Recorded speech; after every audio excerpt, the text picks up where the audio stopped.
Para sahabat, ada kosakata pembangunan politik, tapi juga ada kosakata politik pembangunan. Meskipun kosakata politik pembangunan itu hanya disampaikan oleh para intelektual yang menyikapi secara kritis terhadap pembangunan. Pembangunan politik itu dulu dikenal pada masa saya kuliah dulu, ada mata kuliah pembangunan politik. Ketika tahun 90-an pertengahan, saya datang ke kampus STPMD, juga ada mata kuliah pembangunan politik. Karena pada waktu itu, kurikulum ilmu pemerintahan kami itu copy paste dari kurikulum ilmu pemerintahan di UGM. Pembangunan politik pada waktu itu ya berjalan bersama dengan pembangunan ekonomi, pembangunan sosial. Dan itu diturunkan dari mazhab atau ideologi developmentalisme atau modernisasi. Yang intinya ingin membawa kemajuan politik yang dianggap tradisional menuju modern dari timur ke barat. Jadi artinya pembangunan politik itu adalah sebuah proyek ideologis dan pragmatis yang dibawa oleh masyarakat barat untuk dimanfaatkan, baik itu di dunia selatan maupun dunia timur seperti Indonesia. Tapi cara pandang para ilmuwan tentang pembangunan politik itu sangat beragam. Yang paling populer itu ada dua, yaitu integrasi politik. Integrasi politik itu antara lain menyatukan daerah-daerah yang begitu beragam, termasuk suku-suku yang begitu banyak itu di dalam genggaman negara bangsa. Jadi misalnya konsep persatuan, konsep integrasi nasional dan sebagainya, itu menjadi bagian dari cita-cita membawa kemajuan dari suku menjadi bangsa, dari daerah menjadi nasional. Dan itu sangat sangat populer pada masa itu ya, konsep integrasi nasional begitu. Kemudian yang satu adalah stabilitas politik. Jadi karena di negara-negara yang disebut berkembang atau negara dunia ketiga ini kan begitu terpolarisasi secara politik, ada berbagai aliran, ada berbagai gerakan yang sangat berbeda-beda, yang punya haluan secara berbeda-beda juga, sehingga stabilitas politik ini memang harus diciptakan. Dan salah satu cara yang paling ampuh yang mereka yakini untuk menjaga stabilitas politik adalah pendekatan keamanan atau dengan tentara, dan ini cenderung otoritarianisme. Artinya dua konsep integrasi politik dan stabilitas politik ini justru berlawanan dengan spirit demokrasi, tapi lebih menekankan pada situasi yang stabil, dan mereka punya keyakinan juga bahwa demokrasi bagi negara-negara yang baru itu malah justru menimbulkan mobilisasi yang terlalu besar, dan itu justru menciptakan instabilitas politik begitu. Sehingga mau tidak mau integrasi nasional maupun stabilitas politik nasional ini punya wajah otoritarianisme. Dan dua itu ya, itu menjadi prasyarat bagi pembangunan ekonomi. Sehingga pada zaman Orde Baru itu ada trilogi pembangunan. Satu stabilitas, dua pemerataan, tiga itu, dua pertumbuhan, ketiga adalah pemerataan. Pemerataan itu nggak pernah sampai juga ya. Yang paling utama memang stabilitas ini nomor satu, terus kemudian mulai tahun 70-an itu bergeser menjadi pertumbuhan. Dan ketika tahun-tahun itu banyak kritik, ya, bagaimana stabilitas dan pertumbuhan ini justru menimbulkan banyak masalah, termasuk kemiskinan, Lalu banyak ilmuwan yang kritis itu menyampaikan bagaimana pemerataan ini bisa diutamakan.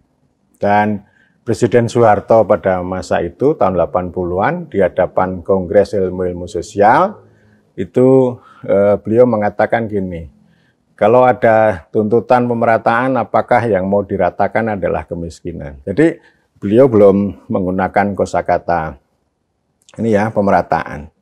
Dan stabilitas itu menjadi kunci terus, itu ya, formula stabilitas dan pertumbuhan. Lalu yang ketiga dari pembangunan politik ini mengarah pada ini, modernisasi birokrasi.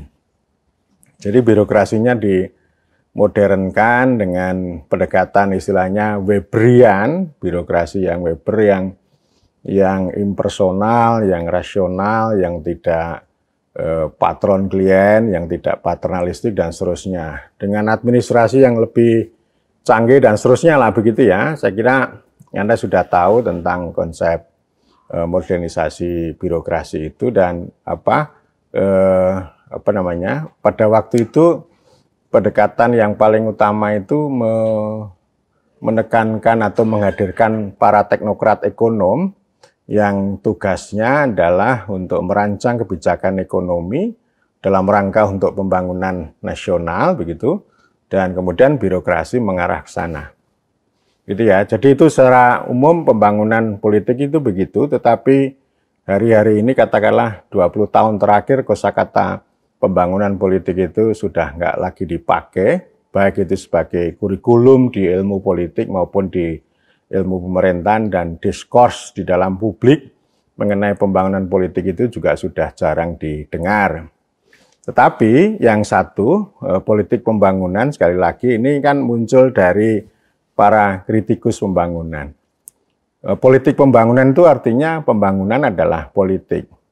Artinya bahwa pembangunan itu adalah segala-galanya yang membentuk diskurs, lanskap, nilai, cara pandang, pola pikir terhadap kehidupan manusia, terhadap kehidupan berbangsa, bernegara, dan bahkan juga dalam dunia pemerintahan. Artinya semuanya itu diarahkan untuk pembangunan, dan sebaliknya pembangunan itu diyakini menjadi sebuah resep untuk mengatasi masalah gitu. Dan ini juga membentuk pemerintahan ya, sehingga kita ini mempunyai pemerintahan republik itu tidak dibangun dengan pandangan politik dan ideologis sesuai dengan Pancasila maupun konstitusi, tetapi pola pikir, cara kerja pemerintah itu dibentuk dengan pembangunan. Lalu ada istilah pembangunan nasional, pembangunan daerah, pembangunan desa, pembangunan pertanian, pembangunan macam-macam lah. Jadi artinya pembangunan itu ditempelkan di mana-mana.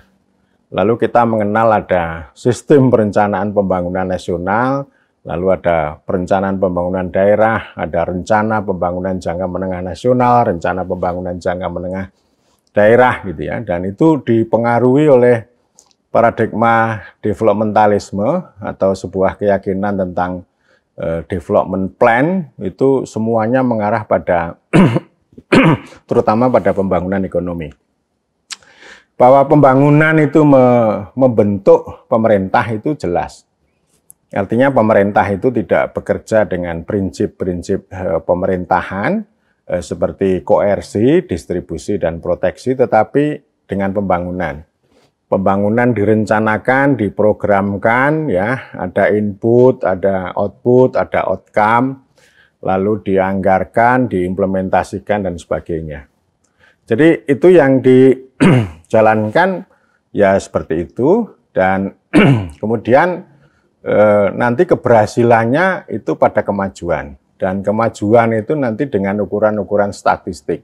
Jadi artinya nilai tujuan yang dibawa pembangunan itu sama sekali berbeda dengan apa yang ada di dalam Pancasila maupun dalam konstitusi. Mulai dari mencerdaskan kehidupan bangsa, kemudian kita ingin menjadi bangsa negara rakyat yang bersatu, berdaulat, adil, dan makmur.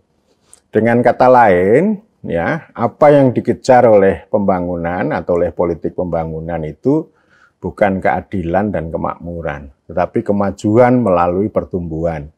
Sehingga kalau misalnya kita ini ada kemiskinan, ada kesenjangan, itu sebenarnya adalah produk dari pembangunan.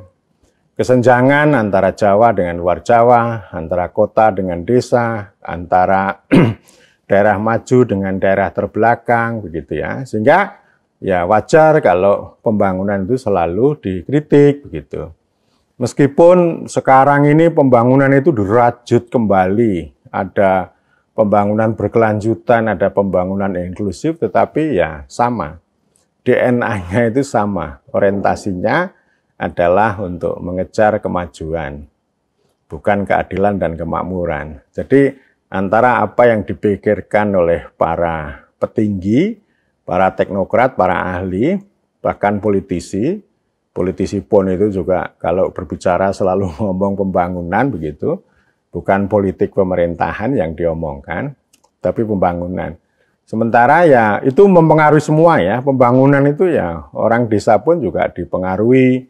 Bagaimana dulu sampai sekarang orang desa membayangkan pembangunan itu adalah pembangunan fisik dan non-fisik gitu ya. Jadi ini yang sudah salah kaprah. Oleh karena itu spirit pelayanan, perlindungan, begitu nggak begitu tampak. Padahal ini yang justru lebih hakiki di dalam pemerintahan, entah itu pemerintahan nasional, pemerintahan daerah, pemerintahan lokal itu sebenarnya intinya di situ.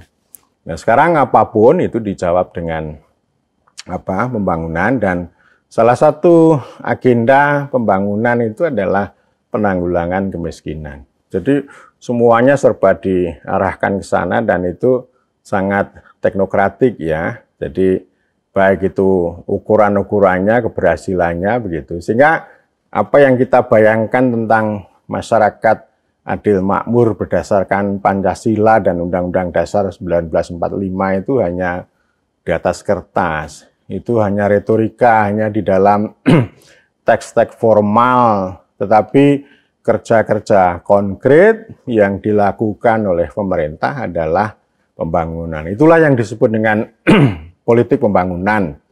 Dan sekali lagi itu saya terus-menerus akan menyampaikan kritik terhadap pembangunan, dan nanti diskurs selanjutnya juga saya akan menekankan pada sisi ini ya.